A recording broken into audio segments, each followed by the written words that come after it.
7일 목요일 뉴스와의 온라인 큐티를 시작하겠습니다. 오늘 큐티인 책 본문은 히브리서 11장 27절부터 40절까지의 말씀이고요. 제가 읽을 말씀은 38절 한 절의 말씀입니다. 이런 사람은 세상이 감당하지 못하느니라. 그들이 강야와 산과 동굴과 토굴에 유리하였느니라. 아멘. 오늘 여러분들과 함께 믿음으로 사는 사람들은 세상의 가치를 두고 살지 않습니다. 믿음으로 사는 사람들은 세상의 가치를 두고 살지 않습니다. 라는 제목으로 큐티를 하도록 하겠습니다. 샬롬, 오늘도 말씀으로 시작하신 여러분 주님의 이름으로 축복합니다. 계속해서 믿음으로 살아간 믿음의 선조들을 이야기합니다. 제가 여러분들과 믿음이 무엇인지 히브리서 말하는 믿음 두 가지의 의미를 나눴는데요. 첫 번째, 보이지 않는 하나님과 동행하는 것, 그분을 따르는 것이 첫 번째이고요. 두 번째, 돌아가야 할 곳이 있다라는 것, 그래서 이곳에서 나그네로 살아가는 것이 바로 믿음이라고 했습니다. 히브리서 기자는 믿음으로 살아간 사람들을 쭉 서술하는데요. 다른 사람들을 말하지 않습니다. 다른 기준을 이야기하지 않습니다. 히브리서 기자가 딱 이야기한 것은 오직 믿음, 이 기준이었다라는 것이죠. 꼭 민수기의 이름처럼 제가 무엇이라고 이야기했죠? 가나안 사람들과 싸울 만한 사람들을 카운트하셨다라고 이야기하지 않았습니까? 이처럼 히브리서는요, 믿음을 가진 사람들을 카운트한 것 같이 믿음으로 살아냈던 사람들을 꼭 하나님께서 호명하신 것처럼 그 이름들을 불렀다라는 것이죠. 사랑하는 뉴스공화 여러분, 하나님은요, 다른 것을 보지 않습니다. 히브리서 기자가 언급한 사람들을 보십시오. 대단한 사람들인 것 같지만 실제로 성경에서 그 사람들의 이야기를 읽어보면 그렇지 않다라는 것을 우리가 알 수 있습니다. 어찌 보면 우리와 같이 부족한 것들이 참 많은 사람이다라는 것이죠. 믿음의 가정 안에서 믿음으로 잘 자란 사람들이 아니고요. 좋은 환경도 아니었고 좋은 부모님도 없었고 잘 배우지도 넉넉한 가정도 아니었음에도 불구하고 그저 믿음 하나 붙잡고 살아간 사람들을 하나님이 기억하셨다라는 것이죠. 말씀의 31절 말씀인데요. 제가 한번 읽도록 하겠습니다. 믿음으로 기생 라합은 정탐꾼을 평안히 영접하였으므로 순종하지 아니한 자와 함께 멸망하지 아니하였도다. 아멘. 라합을 이야기하는데요. 이 여인은 어떤 여인이냐? 모세가 죽고 여호수아가 이스라엘 백성의 리더가 됩니다. 그들과 함께 이제 가나안 땅을 정복하기 시작하는데요. 첫 번째 만난 성이 바로 여리고 성입니다. 그 성을 정복하기 위해서 도시로 정탐꾼을 보내는데 그 사실을 한 여리고 성의 왕은요, 그들을 잡기 위해 모조리 수색합니다. 그때 그들을 숨겨준 여인이 바로 라합이었다라는 것이죠. 라합은 이스라엘 사람도 아니었습니다. 심지어 기생이었습니다. 그 당시에 몸을 파는 여인이었죠.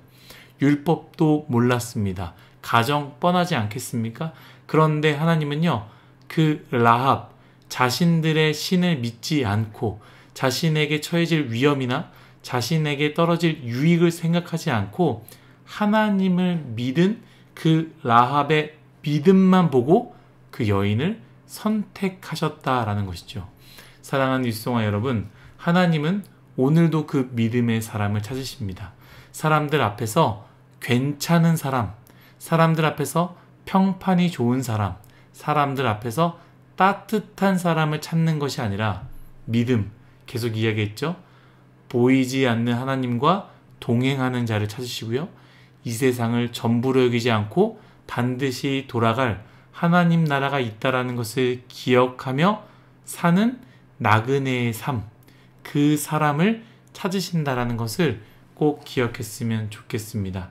말씀으로 돌아와서 히브리서 기자는요, 믿음으로 사는 사람들이 누구인지 그리고 그들이 어떻게 살았는지를 쭉 이야기하면서 38절 이렇게 이야기합니다. 이런 사람은 세상이 감당하지 못하느니라. 그들이 광야와 산과 동굴과 토굴에 유리하였느니라. 아멘. 이런 사람이 어떤 사람입니까? 믿음의 사람입니다. 하나님을 따르는 사람, 나그네처럼 사는 사람, 이 사람들이 세상이 감당하지 못하는 사람들이다 라고 히브리서 기자는 이야기합니다. 원어로 보면 감당치, 이 형용사 감당치로 번역된 헬라어는 악시오스인데요. 그 의미는 가치 있는, 무게가 나가는 이라는 뜻입니다. 그래서 어떤 목사님은요, 이 부분을 이렇게 직역을 했는데요. 이 사람들에게 이 세상은 가치가 없는 것이었다. 다시 한번 말씀드릴게요. 이 사람들에게 이 세상은 가치가 없는 것이었다. 정말로 맞는 것 같아요. 영화를 보면요, 선한 주인공들은 대부분 어떻습니까? 정의감이 넘치지 않습니까? 그래서 어떻게 하느냐, 악인들은 주변의 권력자와 힘이 있는 사람들에게 뇌물을 먹입니다. 그리고 뇌물을 주면요, 열이면 열, 다 그 뇌물에 넘어진다라는 것이죠. 그런데 악인들이 불편해하는 사람들이 있는데 바로 주인공이죠. 왜냐하면 그 주인공에게는 뇌물을 주어도 그 뇌물을 받지 않는 사람. 보통 사람들은 보통 뇌물을 주면 그 뇌물을 좋아하고, 돈을 주면 돈을 좋아하고, 아니면 이것을, 아니면 저것을, 이 모든 것들을 주면 다 좋아하는데 이것이 통하지 않으니 얼마나 답답해 하겠습니까? 이처럼 히브리서 기자가 말하는 이 사람들에게는 세상에서 중요하게 여기는 뇌물, 세상에 가치가 있는 돈, 세상에 아주 중요하다고 말하는 쾌락, 세상 사람들이 가치가 있다고 여기는 모든 것들을 가치 없다고 여기며 살았다라는 것이죠. 여러분, 이 부분이 참 중요합니다. 다시 한번 제가 38절 읽도록 하겠습니다. 이런 사람은 세상이 감당하지 못하느니라. 그들이 광야와 산과 동굴과 토굴에 유리하였느니라. 아멘. 사실 이 38절 이 한 절 전체를 읽으면 이게 무슨 말일까? 왜 이렇게 써놨을까라고 생각할 수 있지만, 제가 앞에서 이야기했던 그 설명했던 부분을 잘 생각해보고 이 말씀을 읽어보면요, 충분히 이해가 됩니다. 제가 다시 38절을 해석하겠습니다. 여러분 잘 들어보십시오. 믿음의 사람들에게 세상은 가치가 없습니다. 그렇기 때문에 그들은 광야에 살아도 괜찮았고 산에 살아도 괜찮았으며 동굴과 토굴에 살아도 괜찮았습니다. 다시 한번 제가 38절 제가 한번 해석해 보겠습니다. 믿음의 사람들에게 세상은 가치가 없습니다. 그렇기 때문에 그들은 광야에 살아도 괜찮았고 산에 살았어도 괜찮았으며 동굴과 토굴에 살아도 괜찮았습니다. 사랑하는 뉴스공화 여러분, 인스타를 보십시오. SNS를 보십시오. 수많은 사람들이 무엇에 열광하고 무엇에 좋아요를 누르며 무엇을 얻으려고 살아갑니까? 집에 연연하고 자동차에 연연하고 자신을 알아주기를 간절히 바라고 스펙과 연봉에 목매어 사는 것 아니겠습니까? 그런데 히브리서 기자가 말하는 하나님께서 카운트하시는 믿음의 사람들은요, 그런 사람들이 아닙니다. 여러분, 우리 모두가 그 사람, 믿음으로 사는 우리 모두가 되기를 예수님의 이름으로 축복합니다.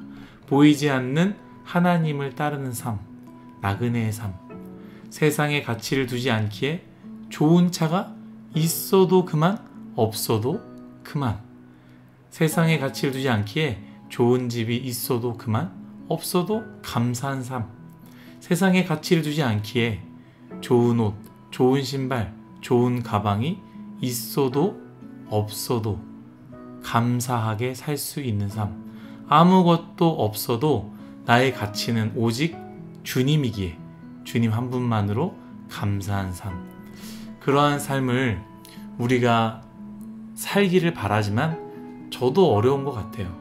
그렇지만 우리 그런 삶을 꿈꿔야 되지 않겠습니까? 그리고 그런 삶을 바랬으면 좋겠습니다. 우리 뉴스공화의 모든 사람들이요, 이런 믿음의 삶을 꿈꾸고 바라며 그 삶을 살기 원합니다라고 기도할 수 있는 우리 모두가 되시기를 예수님의 이름으로 축복합니다. 다 같이 기도하겠습니다. 하나님, 우리의 인생은 세상의 모든 가치를 두고 살아갑니다. 그렇기 때문에 세상에서 중요하게 여기는 것들을 얻으면 기뻐하고 얻지 못하면 슬퍼하는 그런 삶을 살아가는데, 주님 오늘 말씀을 기억하며 세상에 가치를 두지 않고 하나님께 가치를 두는 그런 아름다운 삶을 살게 하여 주옵소서. 그리하여 사람들이 그렇게 원하는 것을 내가 갖지 못한다 할지라도 감사할 수 있고, 세상 사람들이 그렇게 갖고 싶은 것들이 없다 할지라도 그저 하나님 한 분만으로 기뻐하는 삶을 살 수 있는 우리 뉴스공항의 모두가 되도록 하나님 은혜 내려 주옵소서. 감사하며 예수님의 이름으로 기도드렸습니다. 아멘.